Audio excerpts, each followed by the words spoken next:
We have so many great outfield cards in the game right now, including 3 endgame collections. There are so many outfielders to go through, and we're going to nail them down into a few different tiers. Everybody always loves these tier ranking videos, so I decided to make one for outfielders because I get a million questions on what my outfield should look like. So hopefully this kind of clears up some confusion for you in your lineups. We're going to start with the S tier players. These are the best players that if you have all 3 of them, use them in your outfield. There's no questions asked. Ted Williams, Jose Bautista, and Carlos Beltran. Carlos Beltran, I think, will be in my lineup until the end of the game. Switch hitter, elite speed, elite fielding stats. He's one of the best swings in the game. He is an awesome 99. Same thing with Ted Williams. Not a switch hitter, but his 125s damn near across the board. Hitting stats-wise, has decent speed with 73 once you parallel 5 him. And then Jose Bautista's in a very similar boat, around the 75 speed marker. Just at overall 125 hitting stats damn near across the board. Absolutely crushes lefties. These cards should be in your lineup somewhere, at least. For me right now, I run Jose in left, out of position, and I run Carlos Beltran in center, and Ted Williams is right now my DH. That's kind of how I do it, but you can pretty much put these cards wherever in your lineup. They just need to be in your lineup. They're the best cards in the game. Then going down to the A tier. This is one where like it's a little controversial. If I left any players off the list, I apologize. Let me know in the comments below. I probably missed some of your favorite players, and I probably did. I tried to do my best with getting like the most meta cards, but in some respects, I did miss some cards. With that being said, the A tier, the next tier under S for me. Like, this card is actually so good, and it's Oneil Cruz. Once you parallel 5 him like I did, he's 125 hitting stats across the board outside of contact left. And even that is high enough to where it doesn't really matter. His swing is amazing. His only thing is he has a big strike zone, but when you have 125 hitting stats, it doesn't really matter all that much. He's 85 speed as well, so 85 speed is more than enough to get it done in the field. He's just an overall fantastic card that I love to use. Has a great arm as well. And then the next 2 cards, we have Kyle Schwarber and Manny Ramirez. Both these cards are very similar. It's just one's a righty, one's a lefty. They crush the opposite side with 125s across the board. Kyle Schwarber crushes righties.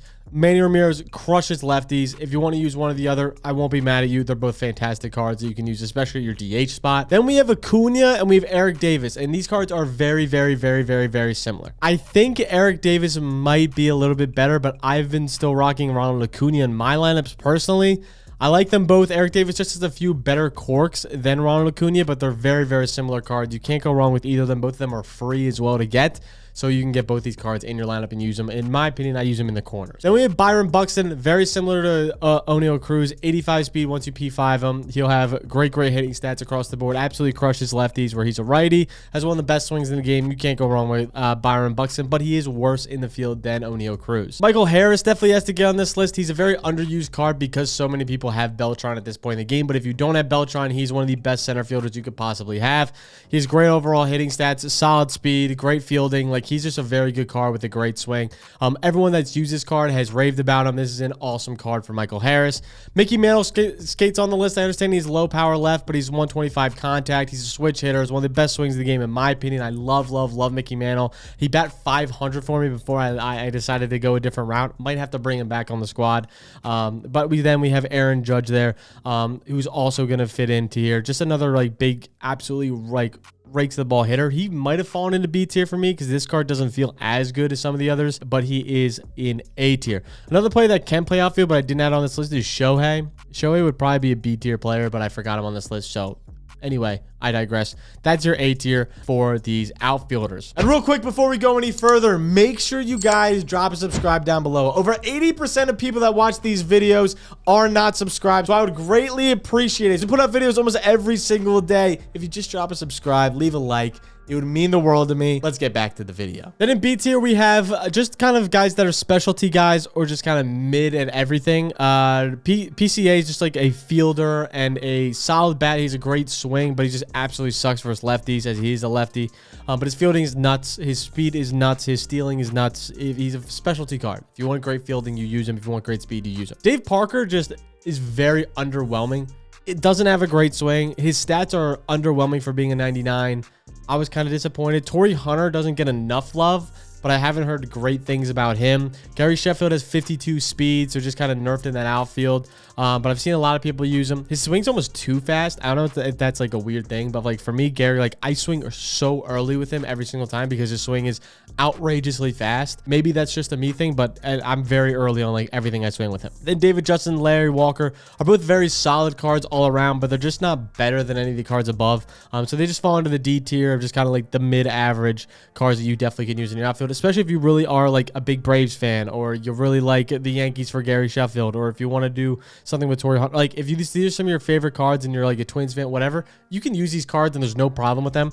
They're just not the best cards for these positions. Then we have Kyle Tucker, who just plays above his stats. He's overall very solid stats with damn near hundreds across the board, but he plays above them.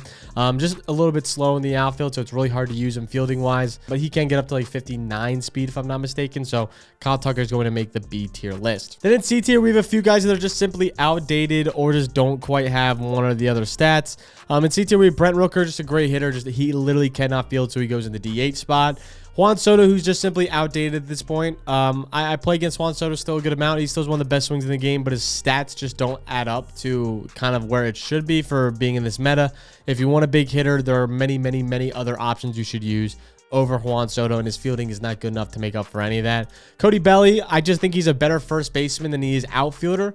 I've seen some people rock him in the outfield. He's just not very fast or able to get to a lot of balls, so I just like him better at first base. That's why he's a C tier. Still a great swing, still a great card, but he's just better at first base. Javi Baez, very similar, just not a good center fielder because he's so slow. Adrian McCutcheon, solid around everything, more just like if you have a Pirates theme team, you'll use him. Joe Adele, I do really, really like, but he's just getting to the point where he's kind of been power crept and he's just not as good anymore. And then Tim Raines, switch hitter, super fast, very similar to PCA, but again, just has 0 pop with 70 powers up across both sides. Then we head to the D tier cards. These cards just all have one thing missing. You're going to wonder why I have Lance Berkman in this list, because I've seen Lance a lot in the teams I've played against, and some people love Lance. He's a switch hitter. That's awesome. He does have I think he's better at his secondary position in first base because he only has 65 speed. So again, if you're going to use him at P5, he only has 70 speed. I think there's better options out there for cheaper with a 70 speed hitter in your outfield. I think if you want to go the 70 speed route, you could easily put in there a slow, even maybe a little bit slower guy like a Manny or someone that just has better pop. I feel like Lance, when I play against him, he just doesn't have much pop. And maybe it's just me. Maybe it's just like me using him and I've had bad experiences with him. But when I play against him, like he doesn't rake me. Like he's just either dropping singles or just striking out at that point. And he's an all right card. But I think there's better options to use for a collection card that they're going to have to put some more stubs into. And the next card is Wencel Perez. I see this card actually very often as people platoon him all the time. If you want to platoon him, this card goes from a D tier to like an A tier card. He crushes lefties. Crushes lefties. He's a switch hitter, but he sucks versus righties. Like you can't use him versus righties, but he is very, very, very, very good against lefties. So again, just a platoon hitter. Same thing with Addison Barger, has 99 arm. So you definitely could use him, solid fielding as well, but again, just really, really bad versus one side. And it's like if you're bad versus one side, you're kind of on this list. James Wood just plays severely under his stats, and he can't field at all, so he has to go in the DH spot. Every time I face James Wood, I feel like it's an automatic strikeout. And it is almost every single time. This card doesn't do much against me. He's an all right card, great for the like home run derby. If you're a Washington fan, that's awesome. You get a great card, but he has to be a DH. And even then, his box strike zone is so big and doesn't get the 125s that like O'Neal does. So he's just not as good. Then we go into F tier. These are cards that you just probably shouldn't be using anymore. Sammy Sosa, the minute he came into the game, he was already outdated. Horrible design by SDS to kind of do that long extended lightning card that Sammy Sosa just was bad, and he still just isn't able to keep up with the cards unless you have a Cubs theme team. That's the only way you could possibly use them. Fernando Tatis just has bad stats. I hope there's a better Tatis card coming up. I love Tatis, but this card just isn't it. Evan Carter, the same thing, just kind of outdated. Great for speed, great for defense, but just struggles versus one side. Corbin Carroll and Julio Rodriguez fall into the same thing that Tatis does, of just like underwhelming stats, don't really crush either side. They're just kind of speeds they're used for fielding purposes. So if you want them for fielding, that's great. Outside of that, that's pretty much about it. Those are the cards. I didn't do dupes, so if there are some dupes of like lower version, I know there's like a 97 Kyle Schwarber that obviously would be under the 99. There's stuff like that you can do. And there are some dupes that I probably did miss. And if I probably missed a few other cards, so let me know in the comments below if I did miss a card. But these are the cards that I've seen the most, used the most. So I tried to get them all into the rankings and kind of how I would use them for my tier lists. With that being said, if you enjoyed this style of content, make sure to like, make sure to subscribe. Also, the fun shit down below. Let me know who you guys are using in your outfields and if I missed any players. And I'll catch you guys next time. Peace out.